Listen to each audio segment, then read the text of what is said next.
Добрый день! Хочу снять это видео не для того, чтобы рекомендовать или настоять, а для того, чтобы заинтересовать. Бузина древовидная, я вот об этом говорил в прошлых проектах, что я хочу заинтересовать вас, что это любопытная древесина для рукоятей. И в принципе может для чего угодно, вот самодельные резцы, всевозможные, не самодельные, то есть топорики, ножи, молотки и даже кувалда.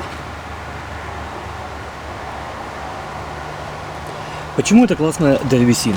Во-первых, она растет как трава где угодно, в южных широтах или возле реки. То есть она растет где угодно, просто вообще везде. Вот, как трава растет. Вот точно такая же молодая уже готовится. Вот это будет ствол. В следующем году уже будет готовая под сушку.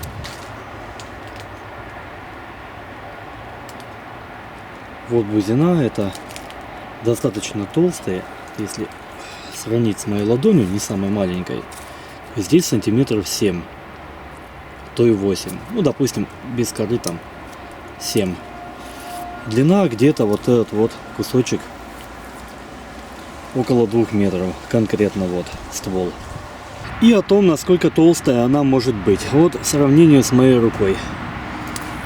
То есть я ее обхватить не могу никак. Сантиметров, ну, 12, а то и под 15 уже в диаметре. Вот бузина, которую в тесте тогда срубил одним ударом. Вот она готовенькая. Вот толстая. И точно так же вот она идет. И пошла. Во-вторых, она растет очень-очень быстро. То есть это в течение года можно наготовить и насушить, ну просто сколько угодно. Она растет как трава. В-третьих, она имеет одну тонкость, как плюс, так и минус. Это вот эта вот дырочка посередине. То есть она полая. Ну, то есть в зависимости от своего, конечно, диаметра, то есть она бывает или побольше, или поменьше, но она не такая вот там 3 сантиметра или 5 сантиметров, то есть она маленькая. Это как плюс, так и минус. Это готовая дырка под всад. То есть если взять плоский хвостовик, грубо говоря, забил, вот эта палочка для суши, забил и забыл. Все, намертво. Самодельные резцы я делал много лет назад.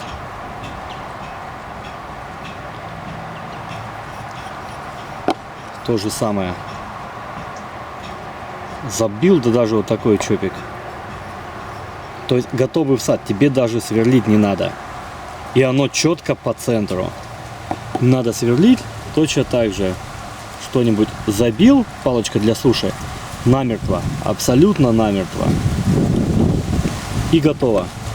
Или же если хвостовик круглый, если это какой-то не самодельный, или хвостовик круглый, налил клея, воткнул, забыл, готово. То есть это очень удобно. То же самое здесь, круглые хвостовики были самодельные. Я просто нашел, восстанавливал, там от деда достались или от бати. Самодельные стамески. Точно так же. Круглый хвостовик, вот самоделка, просто забитая, загнутая, сплющенная. Воткнул и забыл. О топориках. Мне тоже отдали. Гнилье для каких-то особо легких или даже для какой-то травы там что-то измельчить, накрошить. Великолепная. Вот точно такая же дырка посередине.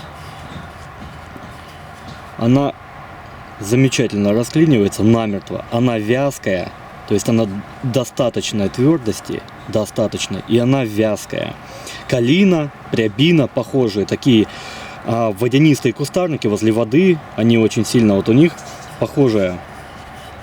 И она получается такая беленькая, она чем угодно морилка в любой цвет превращается. Вот рукоять ультра легкая и в тот же момент вязкая, крепкая.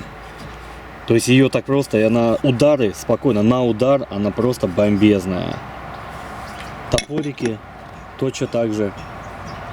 Вот она вот такая, она сама беленькая, и получается, если ее маслом, она такая желтоватая становится. Точно так же Вот, точно так же. Если не смущает, и то, если очень нужно взять эпоксидкой и потом затереть. И если кому-то дико вот эта дырка просто мешает. Я не призываю это делать на заказ, еще что-то. Это если очень резко и для домашних условий, для домашнего пользования нужна древесина. И древесина неплохая, и древесина бесплатная. То есть точно так же. Вот оно все. Точно так же молоточек. Вот оно здесь я просто перепалил. Оно просто треснуло. Это я делал лет 8 назад. Его чинил. И все, она никуда. Вообще. И точно так же в любой цвет, просто пережег.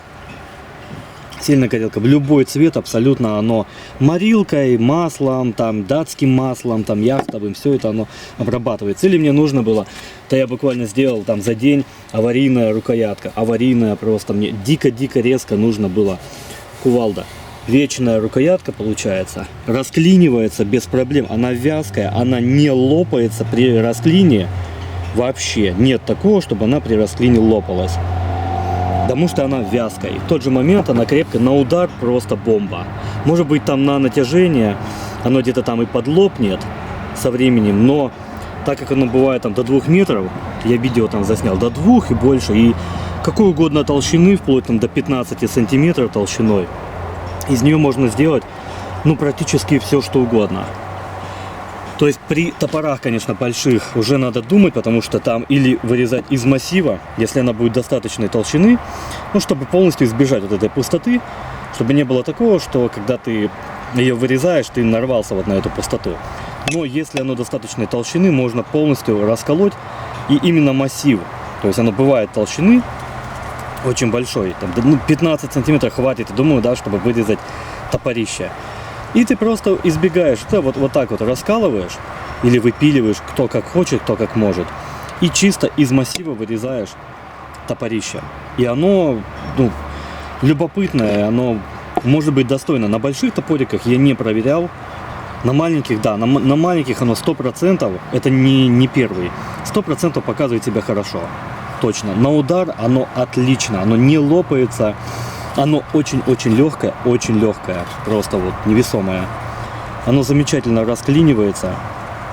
Это меня абсолютно не смущает никак, то, что оно здесь дырка. То есть я хочу вам порекомендовать попробовать.